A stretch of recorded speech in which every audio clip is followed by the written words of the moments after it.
અતિશય દુઃખદ સમાચાર પ્રાપ્ત થયા। બનાસકાંઠાના ડીસામાં ગોડાઉનમાં આગ લાગવાના કારણે 17 વ્યક્તિઓના મૃત્યુ થયા છે। મનુષ્યના જીવથી વધારે કિંમતી બીજું કશું જ ના હોઈ શકે। વારંવાર આપણા ગુજરાતમાં આવી ઘટનાઓ ઘટે છે। સુરતની તક્ષશિલા કાંડથી પાઠ ન ભણ્યા, કોઈ શિક્ષા ન લીધી, ભવિષ્યમાં ન બને એની ચિંતા ન કરી। રાજકોટનો અગ્નિકાંડ થયો, કેટલાય વ્યક્તિઓએ જીવ ગુમાવ્યા। એમ છતાં પણ આ સરકારે કોઈ જ ચિંતા નહીં કરી, એ વાતનું દુઃખ છે। આના પર રાજકારણ કરવા નથી માંગતો, પરંતુ શું સરકારની જવાબદારી નથી?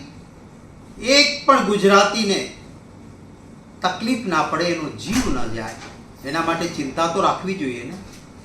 આજે બનાસકાંઠાના ડીસામાં નિર્દોષ વ્યક્તિઓએ જીવ ગુમાવ્યો છે, એને કોંગ્રેસ પક્ષ વતી શ્રદ્ધાસુમન સમર્પિત કરું છું। પરિવારજનો ઉપર આવી પડેલા દુઃખને સહન કરવાની ઈશ્વર શક્તિ અર્પે એવી પ્રાર્થના કરું છું। આમાં કામ કરનારા લોકો બધા નાના નાના માણસો હોય છે, મજૂરી કરનાર લોકો હોય છે। કોઈ પણ રૂપિયા વળતર એ જીવની કિંમત ચૂકવી જ ન શકે, પરંતુ આટલી મોટો આગ ફાટ્યું હોય ત્યારે એમને આર્થિક મદદ પણ સરકાર ઉદાર હાથે કરે એવી આશા રાખું છું। અને એટલીસ્ટ હવે સરકાર ભવિષ્યમાં આવું ન બને એના માટેની ચિંતા કરે એવી અપેક્ષા રાખું છું।